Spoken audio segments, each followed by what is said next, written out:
শিক্ষার্থী বন্ধুরা, এই ভিডিওতে আমরা আলোচনা করব লজিক ফাংশন সরলীকরণ নিয়ে। তো লজিক ফাংশন সরলীকরণ এই বিষয়টা হচ্ছে বিভিন্নভাবে আমরা করতে পারি। কার্নভ ম্যাপ ছাড়াও আরও অনেক পদ্ধতি আছে। তো এখানে আমরা যে পদ্ধতিটা ব্যবহার করব সেটা হচ্ছে যে আমরা যে আমাদের বুলিয়ান যে উপপাদ্যগুলো আছে সেগুলো ব্যবহার করে করব। তো আমরা বুলিয়ান উপপাদ্যগুলো পূর্ববর্তী কিছু ভিডিওতে দেখে আসছি। তোমরা যদি সেই ভিডিওটা দেখে না থাকো তাহলে সেই ভিডিওটা দেখে আসো, তাহলেই এই সরলীকরণ বিষয়টা সম্পূর্ণভাবে বুঝতে পারবে।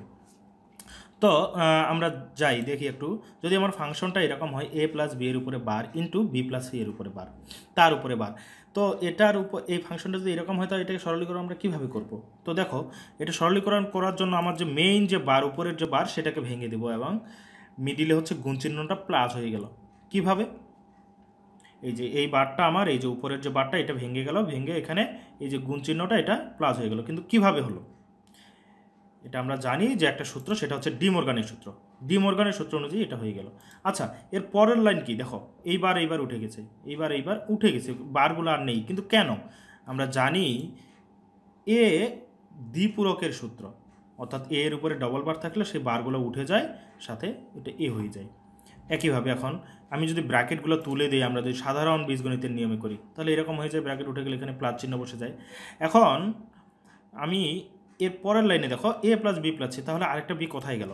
এটা হচ্ছে আমার B plus B equal to B. এখানে A plus A equal to এও হতে পারে, এটা একটা সূত্র।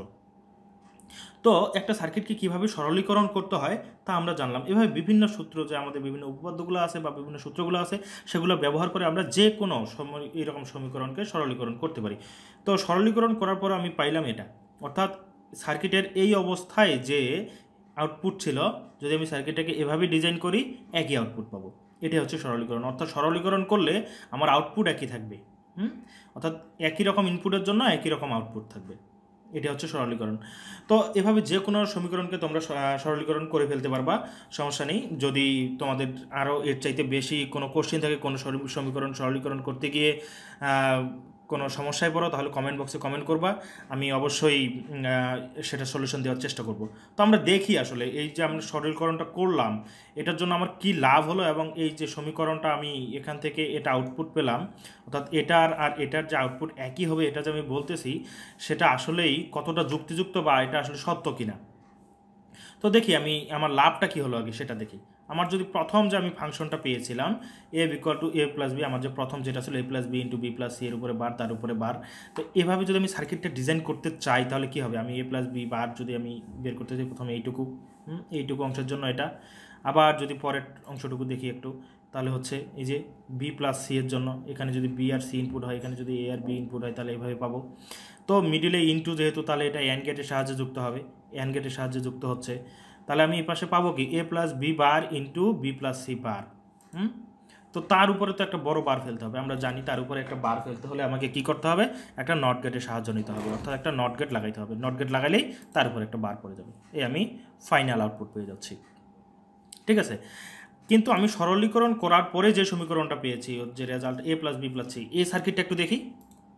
দেখো, এই যে এখানে তিনটা ইনপুট, একটা এ, একটা বি, একটা সি।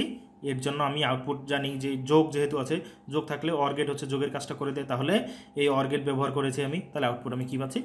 এ প্লাস বি প্লাস সি। কত সহজ! দেখো, এত বড় একটা সার্কিট সরলীকরণ করার পর কতটুকু হয়ে গেছে? জাস্ট একটা গেট। এখানে আমার গেট ব্যবহার করতে হয়েছে কয়টা? একটা, দুইটা, তিনটা, চারটা, পাঁচটা, ছয়টা গেট। সেই ছয়টা গেটের কাজ এখানে একটা গেটই করে দিচ্ছে। এই হচ্ছে সরলীকরণ করার সুবিধা। একটা বড় সার্কিটকে আমি ছোট সার্কিটে রূপান্তরিত করলাম। কিন্তু আসলেই এটা ঠিক আছে কিনা এটা একটু যাচাই করে দেখি আমি। তো আমরা ডি মর্গানের যে উপপাদ্যটা প্রমাণ করছিলাম সত্যক সারণীর সাহায্যে, সেটা হচ্ছে আমরা কিভাবে করতে হয় তা জেনে এসেছি। তো এই সার্কিটটার ক্ষেত্রেও দেখো, এটার যে এখানে আমার ভেরিয়েবল হচ্ছে এ বি সি, এ পাশে হচ্ছে এ বি সি, অর্থাৎ এটা সমান সমান যে এটা আউটপুট, সেটা আমরা কিভাবে প্রমাণ করব?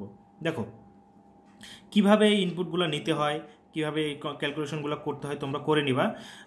আমি আর ডিটেলস এটা দেখাচ্ছি না, যেহেতু তোমাদের সাথে এই বিষয়টা আমি এর আগেও আলোচনা করেছি। তো হচ্ছে যেহেতু তিনটা ভেরিয়েবল, সেহেতু আমাকে তিনটা বিটের কম্বিনেশন করতে হবে। আমরা জানি তিনটা বিটের কম্বিনেশন করতে হলে আমাকে 0 থেকে 7 পর্যন্ত যে বাইনারি সংখ্যা, সেটার কম্বিনেশন লিখলে এখানে ইনপুটে হয়ে যায়। দেখো, এই যে 0 0 0 0 0 1, অর্থাৎ আমি 0 থেকে শুরু করে 7 পর্যন্ত জাস্ট বাইনারি লিখেছি, তাতেই আমার ভেরিয়েবলগুলো দিয়ে টোটাল এখানে 8টা কম্বিনেশন হয়ে গেছে।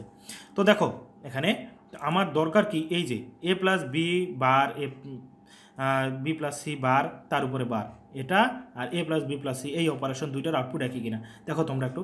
এই যে এই অপারেশন এবং এই অপারেশন সেম আউটপুট, সুতরাং এই দুইটা যে সমান সেটা প্রমাণ এখানে দেখা যাচ্ছে। তো তোমরা যদি কোনো রকম সমস্যা ফিল করো, কোনো রকম মতামত দিতে চাও, তাহলে কমেন্ট বক্সে লিখে রাখবা। তো আজকে এই পর্যন্তই। পরবর্তী ভিডিও পেতে চ্যানেলটি সাবস্ক্রাইব করে আমাদের সাথেই থাকো। ধন্যবাদ।